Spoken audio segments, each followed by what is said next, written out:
오늘 누가복음 5장인데요. 지난주에 우리가 누가복음 2장하고 그 다음에 4장 아주 중요한 텍스트 두 개를 읽고 오늘 5장 17절부터 26절까지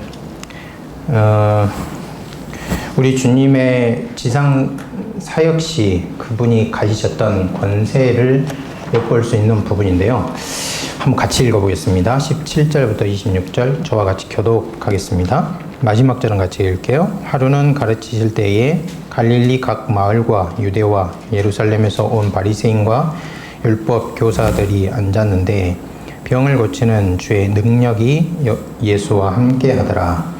한 중풍병자를 사람들이 침상에 메고 와서 예수 앞에 들여놓고자 하였으나 우리 때문에 메고 들어갈 길을 얻지 못한지라 지붕에 올라가 기와를 벗기고 병자를 침상째 무리 가운데로 예수 앞에 달아내리니 예수께서 그들의 믿음을 보시고 이르시되 이 사람아 내 죄 사함을 받았느니라 하시니 서기관과 바리새인들이 생각하여 이르되 이 신성 모독하는 자가 누구냐? 오직 하나님 외에 누가 능히 죄를 사하겠느냐? 예수께서 그 생각을 아시고 대답하여 이르시되 너희 마음에 무슨 생각을 하느냐? 내 죄 사함을 받았더니라 하는 말과 일어나 걸어가라 하는 말이 어느 것이 쉽겠느냐? 그러나 인자가 땅에서 죄를 사하는 권세가 있는 줄 너희로 알게 하려 하시고 중풍병자에게 말씀하시되 내가 내게 이르노니 일어나 내 침상을 가지고 집으로 가라 하시매 그 사람이 그들 앞에서 곧 일어나 그 누웠던 것을 가지고 하나님께 영광을 돌리며 자기 집으로 돌아가니 모든 사람이 놀라 하나님께 영광을 돌리며 친히 눈교하여 이르되 오늘 우리가 놀라운 일을 보았다 하니라. 아멘. 누가는 예수님의 갈릴리 사역에서 일어난 사건들, 이 사건들을 아주 입체적으로 소개합니다.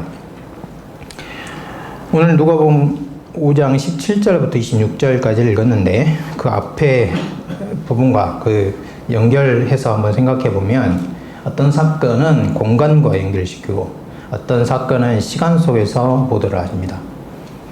누가복음 5장 12절, 16절을 보시면 이 어떤 사건이 나오는데 간질하는 들린 사람, 귀신 들린 사람을 깨끗하게 하는 그런 장면이 나와요. 나병 환자죠. 그런데 여기 보니까 우리말 번역에는 한 동네에 이렇게 되어 있습니다만은 원문을 그대로 번역해 보면 그 도시들 중 하나라는 장소를 소개합니다. 그래서 나병 환자 치유 사건을 어디에 연결시키냐면 여러 도시 중에 하나라고 이렇게 쫙 이렇게 줌인을 하는 거죠. 그러니까 그 도시에 있었던 사건은 여러 도시들, 여러 마을들 중에 하나였다는 것을 우리가 딱 이렇게 느낄 수 있도록 이제 기록하고 있습니다. 17절에 보시면은 이번에는 아까는 공간들이었는데요. 이번엔 시간입니다. 그 날들 중 하나.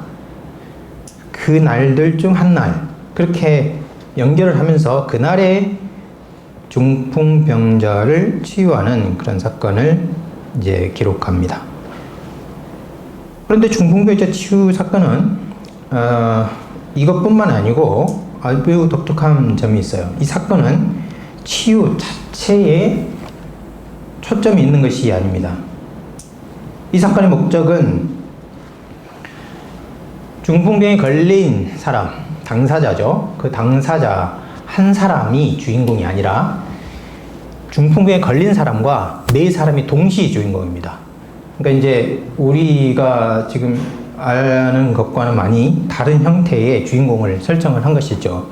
그래서 그 네 사람, 자기 친구라고 볼 수 있는 네 사람과 그 중풍병자의 믿음의 본질이 무엇인가 하는 것을 드러내주기 위한 것이고요. 동시에 이거는 한쪽 면이고 이거를 뒤집어 보면 어떻게 그 일이 가능했는지 예수님의 지상사역 시에 어떤 권세를 가지고 계시는지를 보여주는 것이라 볼 수 있습니다. 사건의 과정은 이렇죠. 17절에 보면 배경입니다. 하루는 가르치실 때 이렇게 이제 말하고 있고, 그 다음에 18절부터 19절에 보면은 사람들이 한 중풍병자를 예수께 데리고 왔다. 그래서 이제 사건 자체를 소개합니다. 그 다음에 바로 치유 사건이 나오지 않고 중간에 이 치유가 지연됩니다. 이건 이제 문학 기법이에요. 우리는 이제 중풍병자가 나타났으니까 사건이 그거니까요. 당연히 사건에서 예수님을 만나면 무슨 사건이 일어나야 되는데, 일반적으로 기대하는 것은 치유죠. 그러니까 몇 절에서요? 19절에서 어디로 연결이 되냐면 25절로 연결돼야 되는 거죠. 그런데 그 중간에 무슨 일이 끼어들어오냐면 서기관과 바리새인들 그리고 예수님과의 갈등, 그리고 그 갈등 속에서 치유가 일어나요. 그러니까 세 번째 치유 개념 그 앞에 있는 그 갈등과 함께 이해해야 하는 것이죠. 그 다음에 늘 이렇게 그 치유 기사가 있으면, 치유 이야기가 나오면은 이제 청중들의 반응이 나오죠. 그 반응, 무리들의 반응. 그것은 놀라움과 두려움입니다. 아마도 어떤 중풍병자가 있었는데, 잘 보십시오. 여기서도 그 전에는 어떻게 했냐면은 여러 도시들을 우리 눈에 이렇게 쫙 펼쳤어요. 그리고 그 한 도시에서 치유가 일어났죠. 그런데 이것은 공간이죠. 시간적으로 보면 여러 날들이 있었는데 그중 하나, 이렇게 쭉 시간적인 그 스펙트럼을 또 넓혀요. 그러고 나서 중풍병자가 등장하는 겁니다. 그러니까 이 중풍병자를 우리가 이해할 때 여기서 아주 그 점적으로요, 아, 중풍병이 있었다, 그가 예수님께 왔다, 치유받았다, 이런 게 아닌 거예요. 그것을 생각하고 이 사람들이 왜 이런 반응을 보이는가? 중풍병자는 아무 얘기를 하지 않고, 또 여기에 등장하는 네 사람은 아무 이야기가 없어요. 있습니까? 없습니까? 목소리가 없잖아요. 그 목소리가 없는데 여기에는 그런 메시지가 있는 것이죠. 어떤 메시지인가? 이제 그걸 이제 우리가 찾아야 됩니다. 중풍병자가 있는데 이 친구를 둔 네 사람은 자기 병든 친구를 예수님 앞에 두려고 했습니다. 물론 예수님께서 그를 치료해 주시기를 바라는 마음에서였을 것입니다. 그런데 군중 때문에 길을 찾지 못했어요. 그러나 그들은 없는 길을 만들어냈습니다. 이게 중요해요. 지붕으로 올라가서 지붕을 뜯고, 그리고 예수님 앞으로 중풍병자의 침상을 달아내리죠. 그런데 아무 목소리가 없는데 예수여 나를 구원해 주셔서 이런 외침이나, 또 여자와 같이 울거나 이런 거 아무것도 없는데, 그런데 여기 보면 20절에 보면 이렇게 돼 있어요. 20절 한번 같이 읽어보겠어요. 시작. 예수께서 그들의 믿음을 보시고 이르시되 이 사람아 내 죄사함을 받았느니라 하시니, 이렇게 돼 있습니다. 그러니까 앞에 초반전에 우리가 집중을 해보면 예수님께서 뭘 봐요? 그들의 믿음을 봤다 그랬어요. 그러면 그들이 누굴까요? 네 사람일까요? 한 사람일까요? 아니면 한 사람과 네 사람을 합한 5사람일까요? 여러 가지 해석이 있습니다. 근데 이제 우리가 찾아내야 돼요. 이 지붕에 올라가서 거기 지붕을 뜯었다 하는 거요. 그거 이제 논란이 많은데, 혹시 궁금하신 분들은 이 부분도 이제 역사 부분이니까 이제 같이 나누겠는데요. 지금 우리 본 주제하고는 좀 떨어져 있기 때문에 그것은 혹시나 궁금한 부분이 있으면은 쉬는 시간에 하도록 하고, 우리 본 주제로 다시 돌아오겠습니다. 예수님은요, 그러고 나서 보통 같으면 그냥 그 질병을 치료해 주는데 치료해주지 않고 믿음을, 자 보십시오. 7장 그 향유 부은 여인이 왔어요. 그러면 어떻게 합니까? 따라 내 믿음이 너를 구원하였느니라 하고 나서 고쳐주잖아요. 바디메오, 내 믿음이 너를 구원하였으니 내 믿음대로 될지어다, 그렇게 말하죠. 여기서는 그렇지 않아요. 그 속에 뭐가 들어오냐면 죄 사함이라는 굉장히 신학적으로 갈등의 소지가 되는 그런 발언을 하셨어요. 그러자 서기관과 바리새인들은 아니나 다를까 들에는 이제 비판하기 시작하는데요.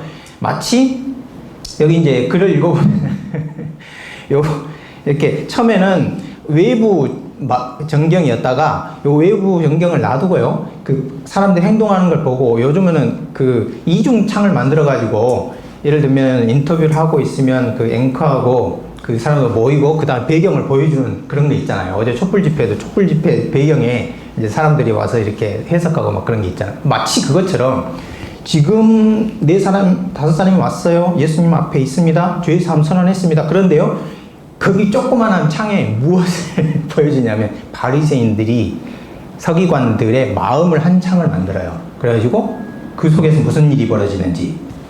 바리새인들도 실제로 어떻게 하냐면요, 소리를 내지 않습니다. 진짜예요.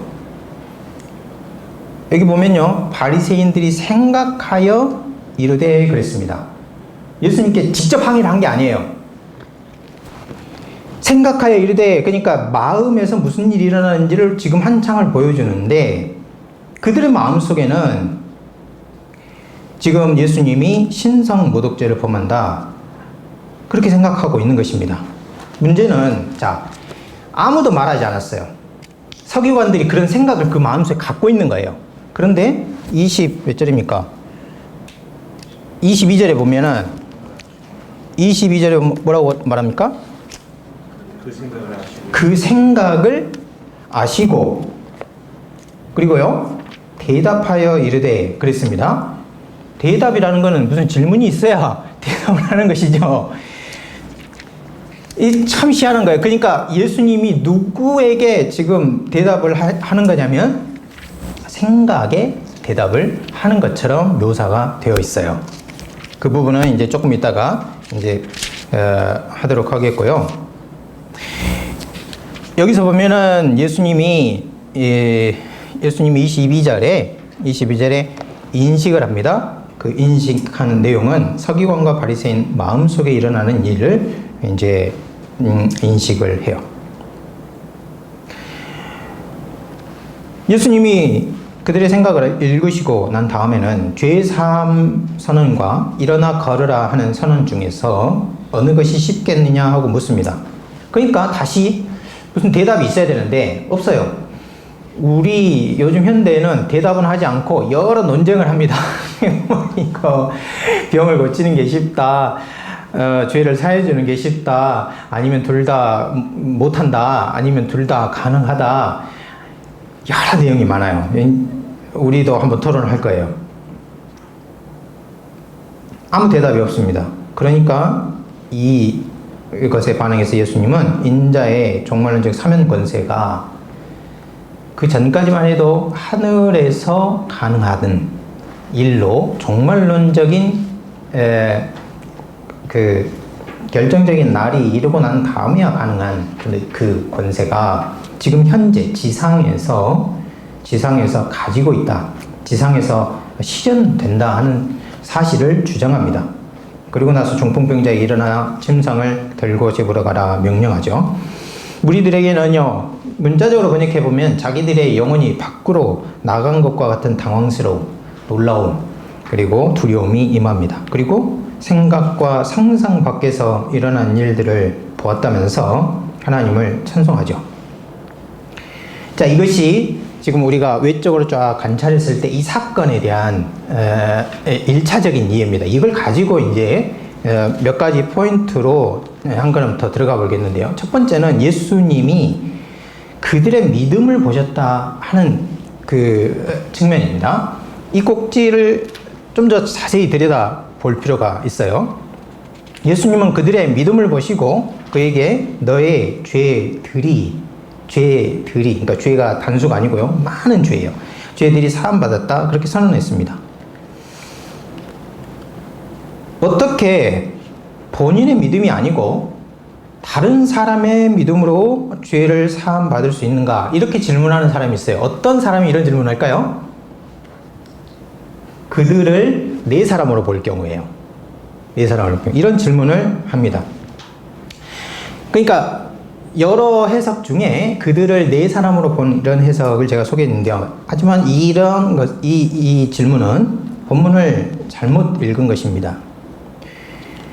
여기서 핵심은 중풍병자와 그들의 동료들의 믿음이라 보는 것이 더 옳아요. 그들 이렇게 말했을 때 중풍병자와 그들의 믿음. 어떻게 주님이 그러면 그들의 믿음을 보셨을까? 이런 질문을 할 수 있는데요. 그들은 어떤 경건을 보인 적도 없고 오직 중풍병자를 예수님 앞에 데리고 가려고 했을 뿐인데, 그런데 보통 같으면은 나타나지 않을 행동이 그 다음부터 일어나는 거죠. 길이 막혔어요? 없어요? 그러니까 어떻게 합니까? 다른 거는 이 5사람에게는 없어요. 만약에 이 본문 속에 4사람은 믿음이 없어서, 아니면 지금 이게 길이 막힌 상황이 더 지배적이어서 봐라, 안 된다, 우리가 데리고 가고 싶으나 안 된다, 그러면 이 한 사람이 저항을 할 수 있습니까? 없습니까? 그거 안 되는 거예요. 근데 4사람이 아무리 하려고 해도 한 사람이 딱 보고는 불가능해, 가는 게. 그러면 스스로 돌아가자 이렇게 제안을 할 수도 있겠죠. 그러면 4사람 힘이 안 생기죠. 그런데 이 4사람, 그 다음에 이 한 사람은 그런 생각을 하지 않습니다. 이 본문에 따르면. 왜 그러냐? 오로지 한 목표에 몰입을 해버려요. 그 몰입하는 게 뭡니까? 무슨 일이 있어도 예수님 앞에 가야 된다는 거예요. 앞에 무리가 있든지 문이 다 잠겼든지, 그리고 사람들이 비난하고 또 사람들이 야유를 해도 전혀 지금 자신들의 결심에는 변함이 없는 거예요. 목표에는 변함이 없는 것입니다. 이것은요, 중풍병자 한 사람의 의지만으로 불가능해요. 그렇기 때문에 중풍병자와 그리고 4사람이 정확하게 똑같은 목표를 갖고 있고 똑같은 의지를 갖고 있다, 그렇게 볼 수 있는 것이죠. 그들 자신도요, 예수님 앞에 간다면 이 사람이 나올 수 있다. 그러니까 자기 친구들이죠. 다른 길이 없다는 확신이 필요한 것이죠. 이렇게 할 때 팔레스타인의 집이 생긴 후에 한 번도 생각해보지 않은 창의적인 그 발상이 일어나요. 그럼 뭡니까? 집 위로 가가지고 지붕을 뜯어버리는 거야. 여러분 중에 팔레스타인 그 배경 공부를 좀 하신 분은 그 집이 평평하고 진흙으로 만들어졌기 때문에 공사가 쉽다, 그렇게 쓴 글을 읽어보셨을 거예요. 한번 여행 가셔서 한번 해보세요. 자기 집도 아니고. 그 어떻게 하냐면 팔레스타인은 집을 지을 때 진흙으로 짓는데요. 그 당시에 여러 짓는 방법이 있나요? 돌로 짓는 게 있고 뭐 진흙으로, 보통 사람들은 다 진흙으로 짓는데, 진흙으로 지으면 이제 석가래를 이렇게 칩니다.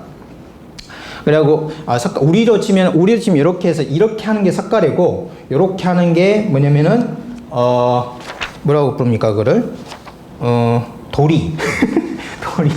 돌이라고 하는데, 그러니까 여기 집이 있으면 뒤에 보이세요?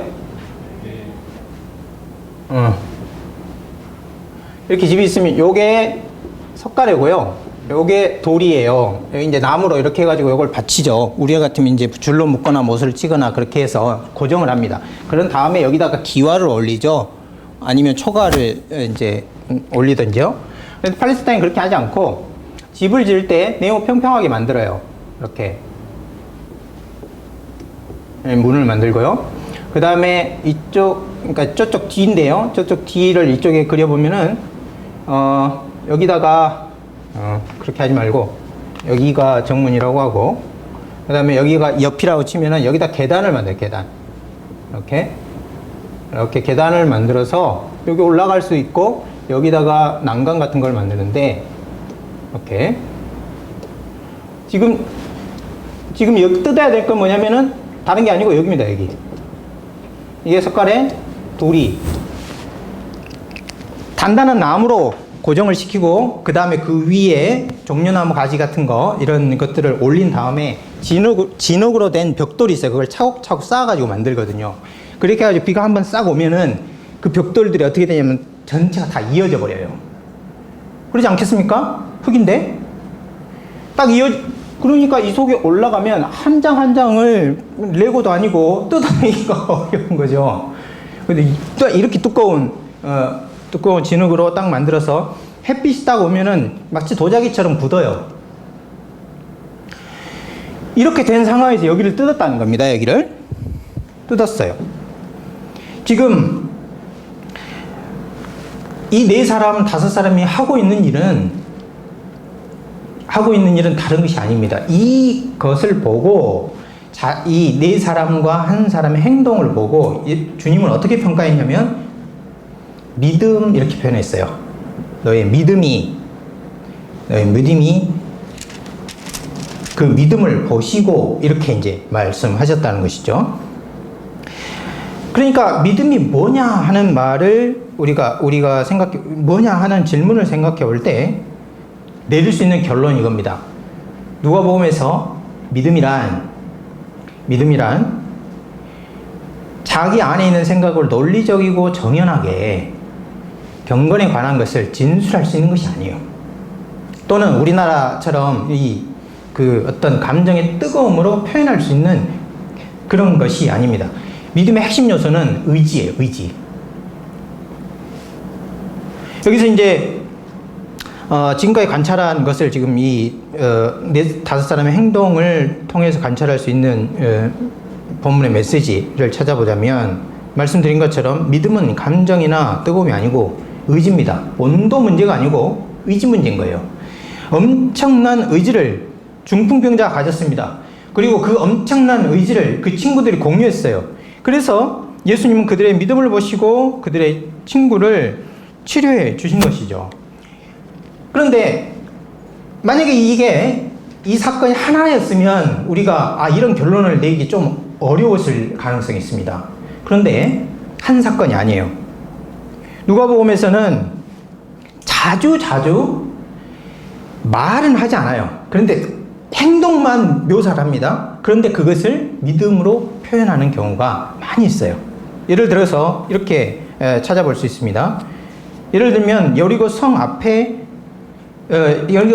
두 사건이 일어나는데 하나는 그 거린인 바디메오라는 사람이 예수님을 만날 때의 일입니다. 예수님께서 지나가신다는 말을 듣고 다윗의 자손이여 나를 불쌍히 여겨주소서 하고 외쳤어요. 그런데 이때는 소리가 났지만 소리가 없는 거나 마찬가지인 게 지금 이때는 6월절이에요. 전체 갈릴리 도시에서 예루살렘으로 가는 지역입니다. 요단강 안에서도 그렇고 요단강 건너편에서도 사람들이 오면 어디를 지나가야 되면 여리고라는 곳을 지나가게 돼 있어요. 그러면 마치 토요일날 100만 모이듯이 이렇게 막 엄청난 사람들이 오는 거죠. 여리고성이 꽉 차는 거죠. 그러니까 소리를 질러봐야 그 많은 사람들 앞에서 어제가 아니라 토요일날 거기 서초에서 아무리 소리를 질러도 마이크로 해도 쭉쭉 뒤로 안 가잖아요. 그런 것과 마찬가지죠. 그런데요, 이 외침은 단 한 사람의 목소리입니다. 그 무리의 소란스러움이 많았음에도 불구하고 단 한 사람의 목소리가 그 무리의 소란스러움을 극복하는 그런 소리입니다. 무리는 조용하라 그러죠. 더욱 소리를 높입니다. 자신의 존재를 이 하나의 외침 속에 쏟아놓고 있는 그런 장면이에요. 지금이 아니면은 자신이 눈을 뜰 수 없다고 생각하고 그 단 하나의 가능성에 몰입을 하는 거예요. 지금 바디메오는요, 대중의 책망도 자신의 체면도 앞에 없어요. 오로지 하나의 목표, 오로지 하나의 소원, 그것에만 딱 몰입이 되어 있습니다. 무엇입니까? 내가 어떤 일이 있어도 지금 지나가버리면 내가 예수님을 만날 수 있는 기회는 전혀 없다. 예수님은 한번 여기를 지나가시면 다시 돌아오지 않으시, 마치 이렇게 생각하는 거예요. 예수님께 도움을 받아야겠다. 그렇지 않으면 죽는다. 그렇기 때문에 무슨 일이 있어도 나는 예수님 앞에 가야 한다는 의지밖에 없는 것입니다. 예수님은 그를 불러가지고, 그러니까 예수님 기도 대단하죠. 소란스러운데 그 소리를 딱 포착해서 그 소리의 주인공을 데리고 와서 내 믿음이 너를 구원하였다 말씀하는 것이죠. 이게 이제 또 찾아볼 수 있는 것이고, 또요, 다른 예는 삭개오입니다. 삭개오는 예수님을 만나고 싶어 했어요. 아마도 바디메오 소식을 듣고 자신도 용기를 냈을지 모릅니다. 이런 이제 우리가 이렇게 사건이 바로 이어서 이렇게 기록이 되어 있기 때문에 예수님이 지나가시다 바디메오 고치고 그 다음에 더 지나가 삭개오 만나는 것처럼 되어 있는데, 실제 잘 조사해 보면은 바디메오를 만난 것과 삭개오를 만났을 때 약 적어도 반나절, 적어도 이제 12시간, 길면은 밤까지 좀 포함이 되는 그런 시간적 차이가 있어요. 아마도 삭개오는 바디메오 소식을 듣고 자신도 용기를 냈을지 모릅니다. 그런데 두 가지 장애가 있어요. 하나는 외부에 있습니다. 외부에 무엇이 있습니까? 수많은 사람들이 운집한 거예요. 다른 하나는요, 내부에 있어요. 내부에. 그 무엇입니까? 자신이 키가 작은 거예요. 만일 그가 키가 컸다면은 대중의 운집으로 인한 장애를 갖지 않았을 겁니다. 왜냐하면 사울처럼 이게 어깨 하나가 더 커버리면 이렇게 아무리 사람들이 있어도 지나갈 때 예수님을 볼 수 있죠. 그런데 그렇지가 못해요. 또 키가 작더라도 이렇게 거리를 메운 사람들이 없었다면은 예수님을 만날 수 있었을 거예요. 그런데 예수님이 여리고로 들어오신 바로 그 시각에 이 두 가지가 방해를 하는 것이죠. 그래서 보십시오. 이때 마치 그 중풍병자 데리고 간 그 네 사람의 그 기가 막히잖아요. 그걸 어떻게 생각을 해야겠습니까? 옆으로 올라가가지고 지붕을 뜯을 생각을. 그거는 역사상 없는 일이잖아요, 지금까지. 이게 이제 창의력이 또 발생을 해요. 삭개오가 거기 여리고에 세리장이니까 얼마나 그 지리에 빠삭하겠어요. 그러니까 딱 예측을 합니다. 아주 머리가 좋아요. 아주 기민하고, 그 다음에 또 한 가지는 예수님을 만나야겠다는 의지가 강해요. 두 가지가 딱 결합을 하니까 독특한 행동이 나와요. 삭개오는 민첩하게 예수님의 동선을 미리 예측합니다. 주변을 관찰해가지고 키가 2m 이상 된 2m 이상의 사람보다 유리한 위치를 딱 보고, 여기 말하여 이게 무슨 나무인지 모릅니다. 뽕나무라고 번역했는데 이게 무슨 나무인지 모르는데 하여간 길 옆에 있는 나무에 올라가 가지고 기다립니다. 방해가 있다고 해서요, 포기하는 것, 그거는 성경에 따르면 믿음이 아닙니다. 길이 열려 있다고 해서 주님의 길도 아닌 거예요. 오늘이 아니면, 이번이 아니면 안 되고, 이것이 구원이며 하나님의 뜻이라면 기어이 이루고야 말겠다는 이런 정사가 필요한 거예요. 이 의지가 보이지 않는 것은 믿음이라 할 수 없고, 이 의지가 보이지 않는 믿음을 밖으로 보이게 하는 그런 요소인 것이죠. 이런 엄청난 의지를 중풍병자가 가졌고, 그 친구들이 이를 공유했습니다. 그래서 여기에 있는 이런 독특한 이야기가 남았고, 믿음의 본질에 대해서 우리에게 가르쳐 주는 것이라 볼 수 있습니다. 이게 첫 번째고요. 두 번째는 아까 얘기한 것처럼 예수님이 이 세상에서 사역을 하실 때 지상사역이라고 그럽니다. 이때 예수님이 가지신 권세 문제입니다. 예수님은 이 중풍병자에게 죄 사함을 선언하셨고요. 나아가서 이 권세를 하늘이 아니라 지상에서 소유하고 계셨다. 소유한 권세라고 주장을 하셨어요. 누가복음 5장 20절 24절을 보면은 이렇게 되어 있습니다. 예수께서 그들의 믿음을 보시고 이르시되 사람아 내 죄 사함을 받았느니라 하시니, 그리고 나서 24절 후반절에 보면 인자가 땅에서 죄를 사하는 권세가 있는 줄 너희로 알게 하려 하노라 이렇게 돼 있어요. 여기서 이제 죄 용서를 받았다 하는 말이 나오는데 완료로 표현됐습니다. 완료. 현재 완료예요. 다시 말하면 완료라는 거는 동작의 형태가 어떤 과거 행위의 과거 행동이 있고, 이 행동은 괄호로 있는 것이고요. 이 행동의 현재 결과와 상태를 나타내는 겁니다. 이걸 적용을 시켜보면 어떻게 됩니까? 내 죄 사함을 받았다. 너의 죄들이 용서받았다. 이렇게 말하는 것은 죄가 이제는 없다는 거예요. 상태. 결과적으로 없고, 그 다음에 상태적으로 어떻습니까? 죄의 오염으로부터 이제 깨끗하게 되었다 하는 뜻입니다. 여러분, 그러면 논리적으로 생각해 보면요, 여기 이제 좀 앞서가는 것인데, 논리적으로 생각해 보면 죄가 없습니다. 깨끗해졌어요. 그러면은 먼저 영적으로 회복되죠. 하나님과의 관계가. 두 번째는 뭡니까? 죄가 아무것도 없어요. 그럼 어떻게 될까요? 죄로 들어온 모든 질병, 창조가 어그러진 모든 것들, 그러니까 여기 이제 중풍병도 해당이 되는 거예요. 중풍병, 그 다음에 우울증, 그 다음에 암이라든지 아니면 보이지 않는 이 세상의 집단적인 악, 그리고 보이지 않는 영적인 세계에서 보이는 세계에 작동한 사단, 마귀들의 활동, 이런 것들이 어떻게 됩니까? 근본적으로 활동 중지가 되는 거예요. 당연히 병이요 낫습니다. 당연히 이 선언에 따르면. 보십시오. 그런데 이 선언은 사실은 예상 밖의 위치에 있습니다. 본문 17절, 18절 배경은 한번 보십시오. 엄청난 수의 군종, 엄청난 수의 권위자들이 um집한 상황입니다. 하지만 본문의 중심 배경은 예수님의 치유의 권능이에요. 거기 보십시오. 5장 17절 후반절에 뭐라고 되어 있습니까? 다 모여 앉았는데, 그 다음에요. 같이 읽어볼까요? 병을 고치는 주의 능력이 예수와 함께 하더라. 그러죠?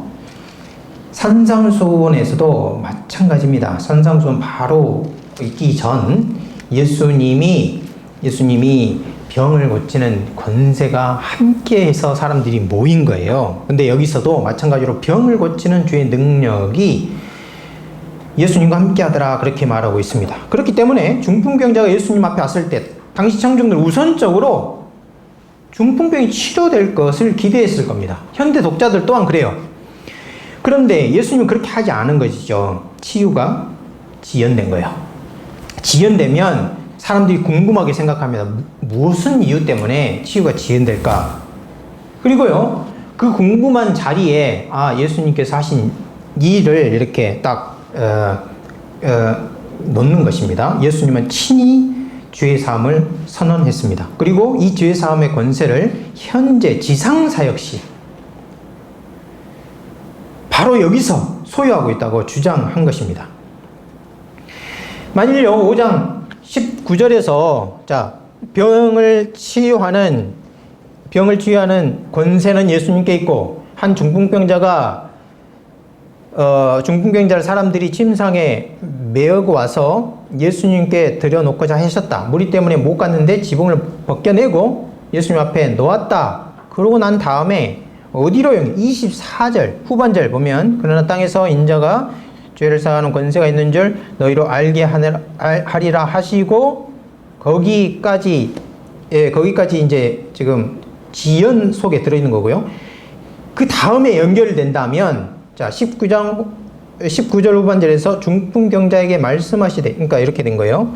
예수 앞에 달아내리니 중풍병자에게 말씀하시되, 내가 내게 이르는 일어나 내 침상을 가지고 집으로 가라. 이렇게 연결했으면 이야기가 아주 매끄럽잖아요. 그런데 이렇게 넘어가지 않고 어색한 이야기를 지금 만들고 있는 겁니다. 왜 예수님은 그 중간에 죄 사함 선언하고 그 다음에 권세를 주장하심으로써 이렇게 낯선 역사를 만들어 가셨을까요? 그것을 알기 위해서는 우리가 두 가지 점을 더 살펴볼 필요가 있습니다. 첫 번째는 바리새인들과 서기관들의 생각이고, 두 번째는 바리새인들과 서기관들이 말했던 그 하나님 외에는 하는 구절이에요. 이 질문의 첫 번째 질문, 바리새인들과 서기관 생각들을 이제 살펴볼 텐데, 왜 그러면 예수님이 이런 낯선 역사를 만들어 가시는가? 여기에 대한 대답은 우선 예수님의 선언이 있고 난 후에 유대인 종교 지도자들의 반응, 예수님의 대응, 이 두 가지가 함께 만들어가는 긴장 속에서 찾을 수 있습니다. 서기관들과 바리새인들은 예수님의 죄 사함을 듣고 그들의 입장을 내놓죠. 누가는 이것을 헬라말로 디알로기제스타이 이렇게 쓰고 있습니다. 디알로기제스타이, 디알로기조인데요. 로고스란 말은 생각이 원래 생각, 아이디어, 이데아죠. 로고스. 그런데 그게 디아 이렇게 로기조 그러면 동사가 돼요. 생각을 이제 펼치는 겁니다. 근데 디아를 말함으로써 강조를 하고 있어요. 아주 포괄적으로 철저하게 지금 의논을 하고 있는 겁니다. 자기 안에서 여러 여건이 말하기를 서로 논의하다 또는 질문하다 이런 것들로 번역했지만은 꼭 그렇지 않을 수도 있습니다. 이것은요 밖으로 표출된 것이 아니라 속으로 한 생각일 수 있어요. 그러니까 그 밖으로 만약에 내지 않았다면 적어도 그들은 밖으로 내지 않았다면 생각일 것이고 밖으로 내놨다면 논쟁이 될 텐데 논쟁을 한 흔적이 본문에 없어요. 그러니까 이것은 어떻게 생각할 수 있느냐? 적어도 주님께 드러내놓고 논쟁을 걸어오지 않았다 하는 것으로 이제 볼 수 있죠. 만약 그랬다면은 예수님께서 하신 말씀의 의미가 없어질 겁니다. 이렇게 했죠. 5장 22절 보니까 너희가 왜 너희 마음들 안에서 의논하느냐 그렇게 말했습니다. 그들은 무슨 생각을 했을까요? 21절에 보니까 바리새인과 서기관과 바리새인들이 생각하여 이르되 이 신성 모독하는 자가 누구냐? 오직 하나님 외에 누가 능히 죄를 사하겠느냐? 이게 이제 번역이 우리말 번역이 이렇게밖에 할 수가 없는데 조금 이제 그 본문의 취지를 살리기 위해서요. 이 신성 모독하는 자가 누구냐? 여기까지는 괜찮습니다. 그런데요, 요거를 뒤집어야 됩니다. 그 다음 문장은 오직 누가 능히 죄를 사하겠느냐 하고요. 그 다음 제일 마지막 말은 하나님 외에는 이렇게 돼야 돼요. 하나님 외에는 이게 아주 중요합니다. 조금 이따가 그럼 하나님 외에는 그 부분 할 때 다시 설명하겠어요. 그러니까 이들의 생각들, 곧 예수님이 신성 모독죄를 범하고 있다는 견해는 신학적이고 어학적인 근거가 있는 게 분명해요. 그렇습니다. 신학적이라는 말은 무슨 말입니까? 죄 용서와 관련된 구약의 생각과 비교할 때 이것은 분명합니다. 시편 103편 3절 거기 우리 핸드아웃에 있죠. 한번 같이 읽어볼까요? 시작. 그가 내 모든 죄악을 사하시며 내 모든 병을 고치셨다. 그렇게 말했죠. 그가 누굽니까? 그가 여호와 하나님입니다. 그가 여호와 하나님이고요. 여기서 이제 중요한 것은 그 히브리어로 제가 써놨죠. 히브리어에서 죄를 사하다라는 말이 여러 가지가 있는데 대표적으로 나사라는 거하고 그 다음에 그 뒤에는 살라흐라는 겁니다. 살라흐. 어디에 있냐면은 제일 마지막 글자예요. 제일 마지막 글자. 이렇게 생긴 글자예요. 살라흐라는 글자입니다. 그 다음에 나사는 원래는 들다인데 예를 들면 제거하다는 말도 돼요. 들어가지고 이렇게 치우면은 제거가 되니까요. 그런데 물건 같은 거를 제거하는 것도 되지만은 죄 같은 걸 드러낸다 그런 뜻도 돼요. 그래서 이제 만약에 죄를 드러내면 이게 이제 용서한다는 뜻이 되고, 요 위에 말은 아주 독특해요. 여기. 그런데 103편 3절에 이 말을 쓴 거예요. 그 다음에 25장 25편 11절도 한번 같이 읽어볼게요. 여호와여, 시작. 여호와여, 나의 죄악이 크오니 주의 이름 때문에 사하소서. 여기도 사하소서란 말이 살라합니다. 그냥 좀 중간쯤 있는데 바살락타 이렇게 돼 있어요. 그러나 당신이 사하셨습니다. 이렇게 말하고 있는 거죠. 내 불의를. 자, 여기서 나사가니가 아니라 살라흐라는 말이 사용된 것이 아주 중요합니다. 이 번역은 이 영어는 죄 사면을 가리켜요. 죄 사면. 살라흐는 항상 그렇습니다. 독일 말로 Verzeichen이에요. Verzeichen은 뭐냐면은 예를 들면 독일 통일 기념일 때 특별 사면하는 그런 그걸 가리켜서 살라흐라고 불러요. 우리도 그런 말을 쓰죠. 그런데 이 살라흐의 주체는요, 항상 하나님입니다. 항상 하나님. 그 원인은 하나님의 말씀이에요. 그래서요, 요런 배경이 작동하고 있다면 구약에 이런 생각을 하니까 하나님만이 죄 사면을 할 수 있다는 거예요. 죄 사면을. 이거는 죄가 있는 것이 아예 딱 제거돼 가지고 깨끗해지는 그런 행동과는, 그러니까 윤리적인 정화하고는 거리가 멀어요. 죄가 있는데 없다고 선언을 하는 것이죠. 그러면은 본래 죄라는 것이 뭡니까? 법을 정한 자와 법을 따라야 되는 사이에 뭡니까? 서로 일치되지 않는 거잖아요. 법을 정해준 사람 의도가 침해를 받는 것이 죄라는 것입니다. 처음에. 그런데요, 요 문제가 해결이 돼요. 따라서 여기서 이 살라흐가 사용됐다는 것을, 이런 생각이 작동하는 것을 이 본문에 적용해 보면 서기관과 바리새인들이 제기한 의문은 지극히 당연해요. 자, 살라흐가 항상 누가 사용하는 그 행동이냐면 하나님이 사용하는 것이기 때문에 그렇고, 그 원인이 하나님의 말씀이기 때문에 그렇습니다.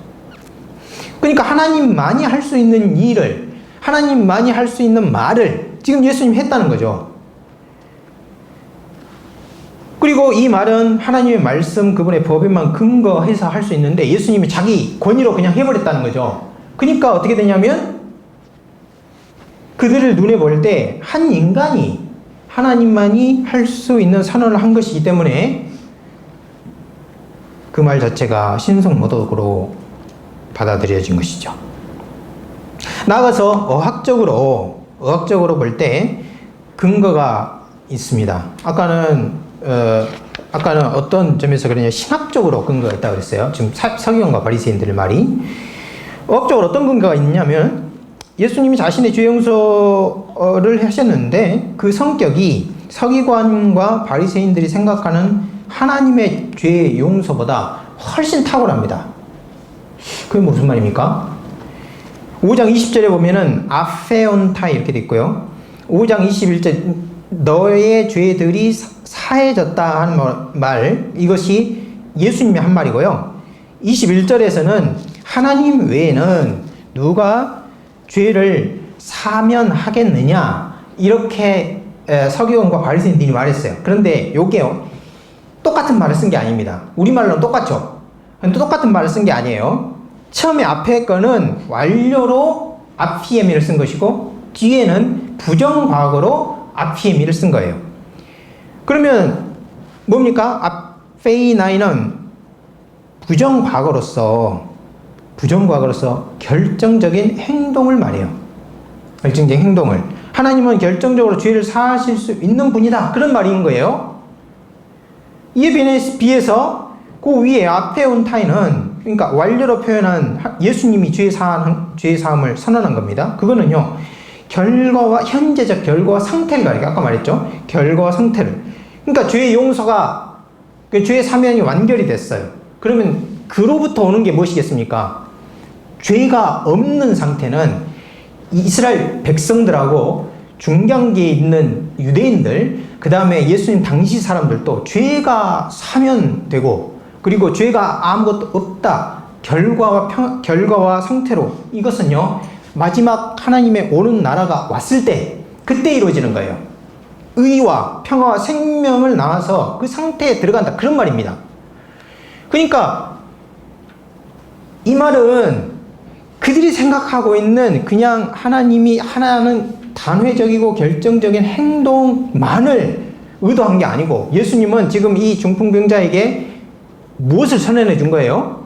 종말론적 죄의 사면을 허락해 준 겁니다.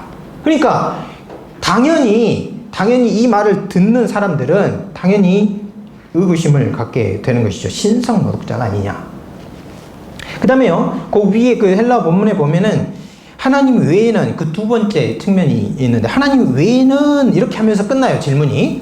자, 그런데 22절에 하나님 외에는 이렇게 했는데 22절에 바로 주어가 뭘로 나오냐면은 주어가 뭘로 나옵니까?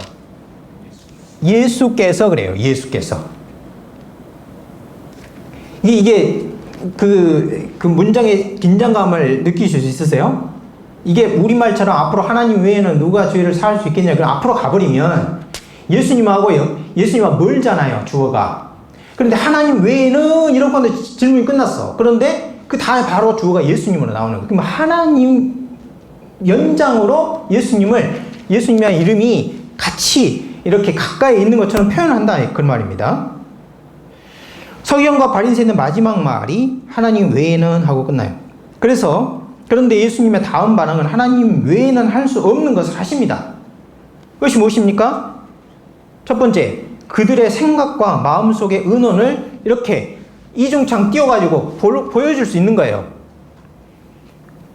22절 보니까 예수님께서 그 생각을 아시고 너희 마음에 무슨 생각을 하냐 물으셨습니다. 여기서 말하는 생각이라니요, 복수로 생각들이에요. 생각들. 여기 보십시오. 생각들을 다 아셔요. 도대체 생각을 누가 아십니까? 자기 생각을 드러내지 않으면 명확하게 이와 같이 무슨 의논을 한 것까지 집어낼 수 있는 분이 없는 거죠. 시편에 보면 이렇게 되어 있습니다. 시편 40편 21절 22절 한번 같이 읽어볼까요? 시작. 우리가 우리 하나님의 이름을 잊어버렸거나 우리 손으로 이방 신에게 손을 폈다면 하나님이 이를 알아내지 아니하셨으리까 무릇 주는 마음의 비밀을 아시나이다. 이렇게 되어 있습니다. 역대하 6장 31절에서도 보면 주만 홀로 사람의 마음을 아심이니이다. 그렇게 말하고 있어요. 여기 보니까 구약에 따르면 분명해요. 이 생각을 아시고 너희 마음에 무슨 생각하느냐 이렇게 말할 수 있는 분은 하나님 외에 없습니다. 이렇게 마음을 아시는 분은 구약의 창조주이시고 이스라엘 백성들을 구원해내신 그분이라는 뜻이에요. 그런데 예수님은 인간으로 이들 중에 있는데 서기관들과 바리새인들의 마음속 생각을 아시는 것입니다. 자, 그래서 이제 예수님이 질문을 하십니다. 그러므로 이들은 혼란에 빠질 수밖에 없습니다. 하나님께만 죄사함의 권세가 있다는 것은 바리새인과 서기관들의 신학이 있다면 신학 제1원리예요. 1원리. 이게 못지않게 하나님만이 사람의 마음을 꿰뚫어 보신다 하는 것도 신학의 제1원리에 속하는 거예요. 이것은 천지 만물의 마지막 때를 오직 하나님만이 아신다. 또는 자기 백성을 태초부터 예정을 하셨는데 그 예정을 오직 하나님만 아신다 하는 원리가 우리 성경이 말하는 신관의 제1원리인 것과 마찬가지예요. 그들은 그렇다면 이분은 누군가 하고 질문할 수밖에 없습니다. 이분은 누군가 질문하지 않을 수밖에 없어요. 그래서 그 순간에 예수님 질문하셔요. 내 죄사함을 받았다는 말과 일어나 걸어가라 하는 말이 어느 것이 쉽겠느냐. 이제 여기서부터는 이제 논쟁이 이루어지고요. 힘듭니다. 한 네 가지 해석이 있습니다. 네 가지 해석. 여러분은 네 가지 중에 어떤 입장이 있는지 한번 들어보시죠. 첫 번째는 당연히 일어나 걸어가는 것이 쉽다. 그렇게 말합니다. 왜 그럴까요? 치유는요, 사람이 하는 일로 항상 할 수 있는 일이 아니다. 하지만은, 그러니까 항상 할 수 있는 일은 아니지만 가끔씩 할 수 있죠. 그러니까 치유는 사람이 가능하다 이거예요. 어떤 면에서는. 하지만은 죄사함은요 사람이 할 수 없는 거예요. 오직 하나님께만 속한 일이기 때문이다. 그렇기 때문에 당연히 일어나 걸어가라 이렇게 명령하는 것이 더 쉽다 하는 입장입니다. 또 다른 입장, 여러분 잘 아시는 것처럼 죄사함을 선언하는 것이 더 쉽다 이렇게 이제 말하는 거예요. 왜 그런가? 여기서 쉽다 어렵다 이렇게 말하는 것은 기준점이 무엇이냐면 이런 해석을 하는 사람들에 따르면 외적으로 나타나는 거예요. 외적으로 나타나는. 그러니까 일어나 걸어가라 그러면 이렇게 당장 효과가 나타나서 이 사람이 일어나 걸어가야 되잖아요. 그럼 만약에 안 일어나면 결국은 어떻게 됩니까? 이 사람이 그런 권세가 없다. 이렇게 이제 들통날기 때문에 탄로가 나기 때문에 그런 말 하지 않는 건 어렵다는 거예요. 그런데 죄사함을 선언하든 하지 않든 죄사함을 선언한다고 해서 그게 보입니까? 외적으로? 보이지 않으니까 죄사함을 선언하는 것이 더 쉽다. 그렇게 보는 것이죠. 여러분 어떻게 생각하세요? 세 번째, 네 번째 하기 전에 한번 따져보시죠. 어떻습니까?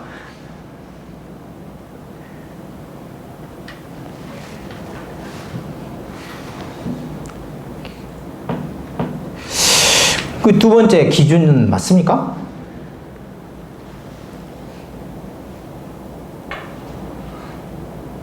여기서요, 제가 아무리 이상한 말을 해도 제가 아무런 편견을 갖지 않고 여러분을 비난하지 않을게요.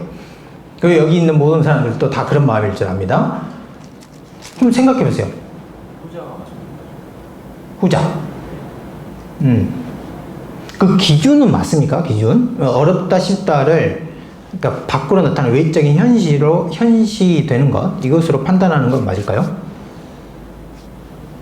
인간적인 측면에서 보기에는 되게 더 쉬워 그냥. 그러니까 죄 사함을 보이지 않는 그 판단을 덜 받을 수 있는. 그렇겠죠. 누구에게 판단을 받느냐에 따라서 그 기준이 좀 달라질 것 같습니다. 군중에게 판단을 받는 거면은 이제 죄사함이 더 쉬울 것 같고, 만약에 하나님에게 판단을 받는 것이면은 당연히 병 고침이 더. 그 이제 좋은 말씀하시는데요. 제가 조금만 더 앞으로 이제 그 의견을 발전시켜서 제시를 하면은 이렇게 두 번째로 해석한 사람들 같은 경우는 예수님이 거짓말을 할 수 있다 하는 전제를 갖고 있어요. 예수님은 사람들이 보기에 그 효과가 나타나서 입증되든 않든 가장 중요한 게 무엇입니까? 하나님 앞에서 자신의 일을 해가는 거예요. 그런데 예수님이 군중 앞에서 그게 나타나든지 안 나타나든지 상관없고 자기의 그 죄사함의 능력을 할 수도 없는데 과실했다 또는 거짓 주장을 했다 이렇게 생각을 할 수 있을까요? 예수님이? 만약에 그랬다면은 아나니아와 삽비라가 베드로 앞에서도요 그게 들통나면 죄가 되는데 하나님 앞에서 예수님이 죄가 되겠죠. 그러면은 우리의 구원을 그분께 맡길 수 있겠습니까? 없겠습니까? 그는 그 전제가 아주 뭐랄까요? 그 신학적으로 예수님에 대해서 아주 낮은 기독론을 갖고 있을 때 가능한 겁니다. 네, 좋은 지적이었어요. 그럼 첫 번째 거 비판을 한번 해보세요. 일어나 걸어가라 하는 것이 더 쉽다. 저는 두 번째 거를 선호한 이유는요. 예. 그 다음에 예수님 하신 행동의 우선순위가 이유를 잘 모르겠는데 그러니까 쉬운 거를 보여주려면 어려운 거를 해야 되잖아요. 쉬운 걸 했는데 어려운 거는 할지 안 할지 모르는데 내가 어려운 걸 하면 사람들이 생각할 때 쉬운 거는 할 수 있을 거라고 생각을 하니까 네네. 그걸 죄사한 걸 보여주려고 준비법자를 고쳤다는 거는 내용은 모르겠는데 논리상 중풍병자 고치는 게 어려워야 내가 쉽다는 거를 그러면 이미 이제 그 안에 암시하고 하는 거지. 그것 때문에 제가 혼자라고. 네네네. 그렇군요. 몇 가지 이제 세 번째, 네 번째 하기 전에 이 문제는 조금 이제 정리를 해볼 필요가 있겠어요. 여러 가지 의견이 있었는데 둘 다요 약점이 있어요. 그러니까 어떤 면에서는 여러 가지 이제 그런 주장이 가능한데, 자, 일단은 둘 중에 하나잖아요. 기적이냐 죄사함 선언이냐. 기적이 만약에 어렵다면요, 기적이 더 어렵다, 첫 번째 것처럼 기적이 더 어렵다, 그렇게 말하려면 예수님이 그 전에 기적을 행한 일이 한 번도 없어야 됩니다. 그래야 더 논리적이에요.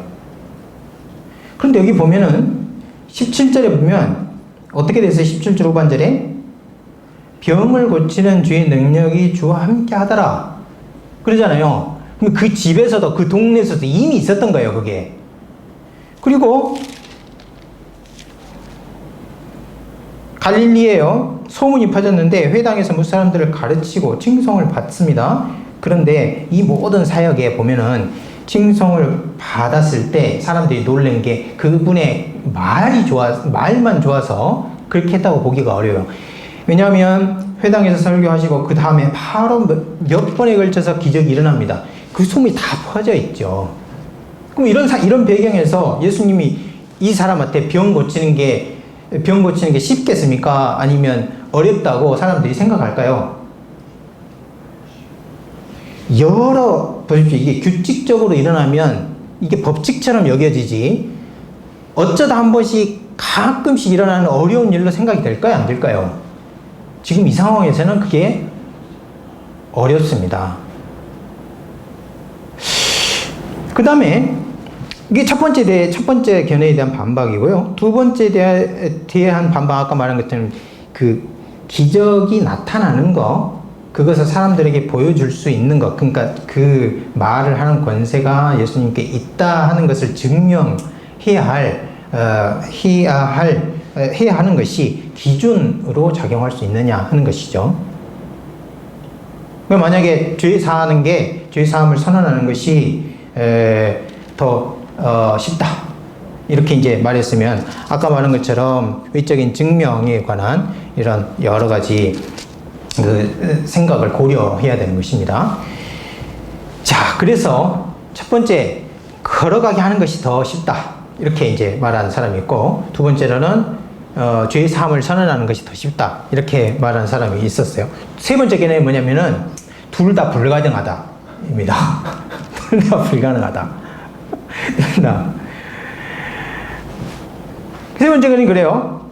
그러나 우리는 기적을 쉽게 생각하지만요, 중풍병자에게 마치 이미 치유된 것처럼, 아까 말한 것처럼 일어나 걸어가라 하는 게 이제 현재인데요, 일상적으로 걸어가라 이렇게 하는 말이에요. 이렇게 말할 수 있는 사람이 누구인가? 그리고 죄의 사함을 지금 그냥 우매한 백성들 앞에서 그 말이 또 이제 몇몇 이렇게 그 비밀 회의에서 한 게 아니고 지금 온 동네가 모여있는, 온 지도자들이 다 모여있는 앞에서 그 죄의 사함 선언에 대한 신학적인 의미를 정확하게 규정하고 비판할 수 있는 사람들 앞에서 그렇게 할 수 있겠는가? 그래서 결국 둘 다 불가능하다. 그러므로 만일 예수님이 중풍병자를 걷게 하시면 이것은 다시 그분의 신성을 증명하는 것이고요. 아까 말한 것처럼 만약에 예수님이 그 죄의 사함을 선언한다 하더라도 그것은 오직 하나님만이 하실 수 있는 일이기 때문에 둘 다, 그러니까 지금 청자들, 그러니까 예수님의 말씀을 듣고 있고 기적을 그 체험하고 있는 그 바깥에 있는 사람들에게는 둘 다 불가능한 거예요. 이런 의견이 있습니다. 네 번째는 이제 저의 해석입니다. 여기서 예수님께서 이렇게 물은 것은요, 이게 쉽겠느냐, 저게 쉽겠느냐, 이렇게 물은 것은 우리가 흔히 말하는 쉽다, 어렵다, 그것이 아닐 수도 있습니다. 예를 들면, 요 말이 사용된 것, 어느 것이 쉽겠느냐 하는 말을 누가 보면 또 사용하거든요. 그 내용을 한번 살펴보겠습니다. 누가복음 16장 17절, 누가복음 18장 25절. 여기 두 줄 계신 분, 왼쪽 두 줄에 계신 분들은 누가복음 16장 17절, 이쪽 오른편에 계신 분들은 누가복음 18장 25절. 거기를 한번 찾아보세요. 16장 17절 찾으셨으면 같이 읽어볼까요? 시작. 그러나 하늘과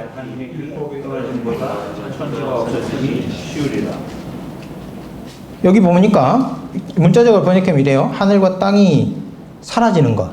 그것이 율법에서 한 이렇게 삐침이 있죠. 그 히브리에 보면은 요드라든지 이렇게 하는 삐침이 있습니다. 이런 것이 떨어져 나가는 것보다 쉽다 하는 것입니다.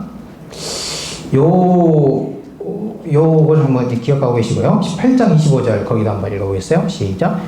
나무가 바늘기로 들어가는 것이 부자가 하나님의 나라에 들어가는 것보다 쉬우니라 하시니. 네, 여기서는요 둘 다 하늘이 무너지는 것, 낙타가 바늘기로 들어가는 것, 요것과 그 율법에서 한 점이 떨어지는 것, 그 다음에 부자가 하나님 나라에 들어가는 것, 모두 무엇과 관련이 되냐면은 어떤 노동과 노력과 관련돼 있어요. 그러니까 여기 보십시오. 하늘과 땅이 사라지게 하는 것. 얼마나 큰 노동과 노력이 필요하겠어요. 그런데 그 노동과 노력으로 쉽게 해결될 수 있다. 그 질문이 있느냐? 이런 질문이에요. 그러니까 여기 보면은 죄의 사함을 받았다 하는 말과 일어나 걸어가라 하는 말이 어느 것이 쉽겠느냐 이렇게 말했을 때 쉽다 어렵다 하는 말이 우리가 생각하는 것처럼 할 수 있다 없다 에서 연유한 것이 아닐 수도 있다는 것입니다. 그러면 어떤 뜻이 있겠는가 보십시오. 여기서요 예수님이 저는 어떤 것이 쉽다 이렇게 말하기보다는 예수님이 지금 이 상황에서 하시는 말로 들려요. 왜냐하면 청중들에게 있어서는 둘 다 불가능한 것이고 어떻게 보면 둘 다 하나님만이 하실 수 있는 일이에요. 그 순서인데요 지금. 그리고 예수님께서 지금 의도적으로 요 중간에 죄 사함의 권세를 보여주기 위해서 죄 사함을 받았다 하고 선언하는 것인데, 당연히 어떤 것이 쉽겠느냐 이렇게 물어봤을 때 이것이 쉬워요 저것이 쉬워요 이렇게 하는 것보다는 순차적으로 볼 때 만일 여기서 예수님께서 죄 사함의 권세가 더 어렵다 또는 일어나 걸어가게 하는 것이 더 어렵다 이렇게 말했다면 그 다음에 죄의 사함을 받았느니라 하고 난 다음에는 그 뒤에 차례차례 이렇게 일을 할 필요가 없었을 것이다 하는 겁니다. 그래서요 굉장히 이제 논란이 많이 있지만 여기서 볼 때 만일 예수님께서 둘 다 하실 수 없었으면 그 중간에 텍스트를 그 자연스럽게 19절에서 25절로 연결이 될 수도 있는 이 일을 가운데 굳이 죄 사함을 넣었을 이유가 없어요. 그러니까 의도적으로 죄 사함의 권세를 부각시키기 위한 하나의 역사적 전개로 우리가 봐야 되지 않겠느냐 그런 생각을 하게 돼요. 그러나 제가 생각할 때 이 네 가지 의견 중에 어느 것을 하더라도 틀린 것은 아닙니다. 제가 볼 때는 이것이 쉽다 저것이 쉽다 이렇게 말했을 때 각각의 약점이 있고 각각의 설명되는 부분이 있다는 것을 인지하고 계시고 이것이 이런 해석이 더 옳습니다 이렇게 말했을 때 반드시 약점을 소개해 줘야 되는 소개해 준다면 훌륭한 설명이 될 수 있을 거라 이렇게 생각합니다. 중풍병자는요, 여기서 예수님의 명령을 듣고 당장 일어나 침상을 들고 집으로 갔습니다. 그러나 주님은 마지막 순간만이 아니라 그에게 일어나 집으로 걸어가는 말을 현재로 하셨어요. 그 말은 무슨 말이냐면 내가 이미 죄 사함을 받고 치유가 되었다는 것을 드러내라 하는 것과 같은 말씀입니다. 이렇게 본문은 예수님이 하늘에서 뿐만 아니고 지상 생애시 죄 사함의 권세가 있다는 것을 말합니다. 이것은 죄 용서 자체가 문제가 아니고 그분이 신성을 가지신 분, 곧 하나님이시라는 것을 사건 언어로 표현한 것입니다. 사건 언어, 이 사건을 통해서 사건 언어로 삼으셨다는 거예요. 그분은 구약의 여호와 하나님과 같이 하나님의 마음을 보실 수 있는 분이시고, 사람의 마음을 볼 수 있는 분이시고, 치유 불가능한 질병, 곧 어그러진 창조 질서를 회복할 수 있는 분이시다 하는 걸 나타내는 것입니다. 바로 이분이 우리가 복음서를 읽을 때 만나는 분입니다. 바로 이분의 말씀을 우리가 전하고 있고 바로 이분의 백성을 섬기고 있습니다. 수많은 군중 속에서 중풍병자와 그의 동료들의 믿음을 보시고 지상에서 자신의 하늘 권세를 아낌없이 주시는 분이라면은 우리가 겪고 있는 질병, 사고, 위험, 관계, 사업의 고충 이런 것들을 모르시겠는가 하는 질문을 우리가 할 수 있고, 이런 장애와 좌절, 절망을 안고 예수님 앞에 나아갔을 때 나의 죄를 사하여 주시지 않겠는가 하는 생각을 할 수 있습니다. 한 가지 더 심층 질문만을 더 하고요, 마치도록 할게요. 주님의 죄사함의 신적인 특성인데요, 지금까지 우리는 주님의 이 지상생애 시 죄사함의 권세의 확실성을 살펴보았습니다. 그러면 한 걸음 더 나아가 볼게요. 여기서 죄의 사함을 받았느니라 그 말은 수동태죠. 그렇지 않습니까? 죄를 사했다 그래야지 능동태지, 죄의 사함을 받았다 그래서 죄의 사함이라는 게 주어로 나오는 수동태 문장이에요. 많은 주석가들이 이것을 소위 말하는 신적 수동태라고 해요. 신적 수동태. 그런데 이 신적 수동태 해놓으니까 좀 어려워요. 왜 어렵습니까? 이 죄를 사해주는 분이 하나님이 아닌 거예요. 그렇죠? 예수님이죠. 그래서 여러 가지 해석을 합니다. 보통은 이제 예수님의 신적 권위와 연결하는 것을 꺼려하지 않는다면 다 해결돼 버려요. 그런데 꺼려하니까 다른 해석이 나옵니다. 어떤 사람은 이렇게 말해요. 하나님이 죄를 용서해 주셨고 죄 용서의 주체는 하나님이시다. 여기에는 예수님이 어떤 역할을 하지 않는다 하는 뜻이 들어있는 것입니다. 내 죄들이 용서되었다 하는 말은 예수님은 하나님이 중풍병자의 죄들을 용서해 주셨다, 확언한 것이라고만 말하고 있어요. 어떤 사람은 예수님께 어떤 역할을 이제 부여하기도 하는데, 이것이 두 번째 해석입니다. 이것은 뭐냐면 신적 수동태로 파악하긴 해요. 그런데 예수님은 단지 거룩한 사람들, 구약의 거룩한 사람들 또는 선지자들과 같이 권위 있게 어떤 개인에게 선언하기만 했다, 그렇게 말하는 것이에요. 권세 자체에 대해서는 의문을 푸는 것입니다. 그린도 마찬가지. 그린이라는 사람이 있는데 이 사람은 좀 기억하셨으면 좋겠는데 NICNT에서 누가복음을 주석한 사람인데요. 이제 잘 썼습니다. 어느 부분 같은 경우는.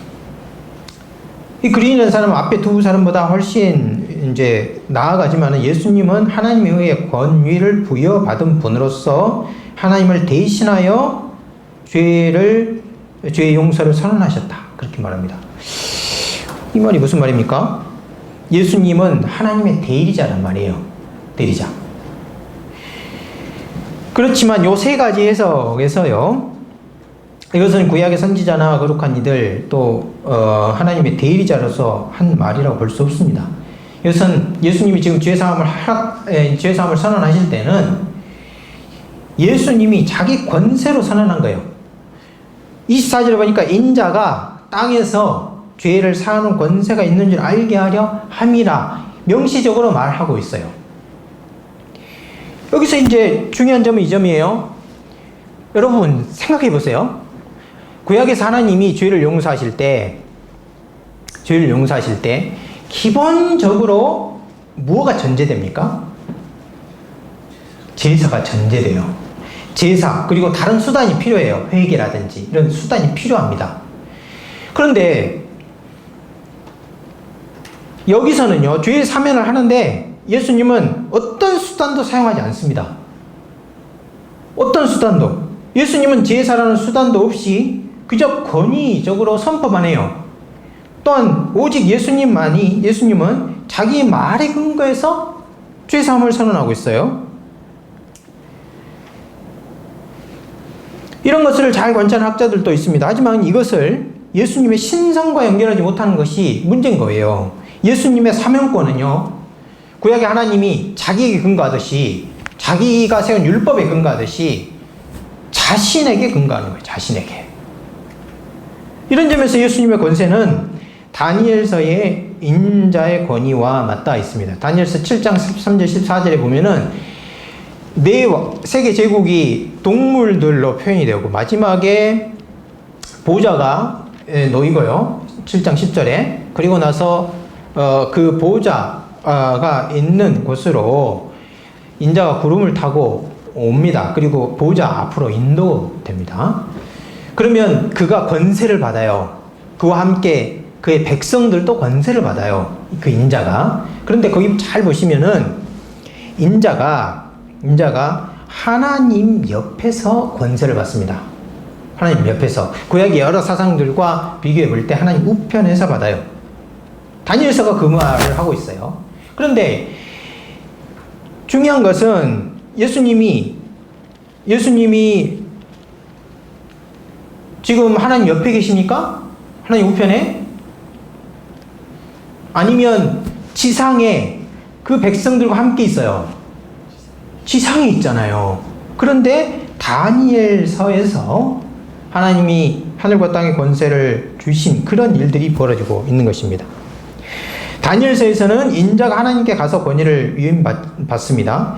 거기에 죄사함이 명시적으로 언급된 것이 아니에요. 분명한 것은 하나님으로부터 종말론적 권세를 위임받는다는 것입니다. 나아가서 부활 후에 선언하신 권세의 본질적인 내용을 이제 지상생애시 사용하셨다는 것을 보여줘요. 이런 점에서 예수님의 지상생애를 다시 평가해야 되는 거예요. 우리가 예수님의 지상생애를 말할 때 지상생애에서는 예수님의 낮아지심, 그 다음에 부활 이후에서는 예수님의 높아지심, 이렇게 해가지고 조직신학적으로 나눠서 배웁니다. 그런데 그렇게 읽으면 여러 지상생애가 도저히 이해가 안 되는 부분들이 많이 생겨요. 예수님께서는 이 제사함을 그의 자신의 이름에 근거해서 선포한다고 말씀을 하셨습니다. 그리고 이 예수님의 사역의 연장이, 그리고 예수님이 지금 지상에 현존하신 것과 같은 그러한 그 함께 하심의 연장이 바로 천상사역인 거예요. 그래서 천상사역과 지상사역이 예수님의 십자가를 기준으로 쭉 이렇게 나뉘어서 차이가 있지만, 어떤 부분은 벌써 이제 안식일의 주인이라고 주장한다든지, 또는 죄사함을 선언한다든지, 또 우주의 지배권자로서 행동하시는 그런 모습을 볼 때에는 예수님의 권세를 어떻게 평가해야 될 것인지를 다시 이제 생각을 해야 되는 것입니다. 네, 조금 더 알고 싶은 게 있는데 시간이 많이 가가지고 이제 쉬었다가 하겠습니다.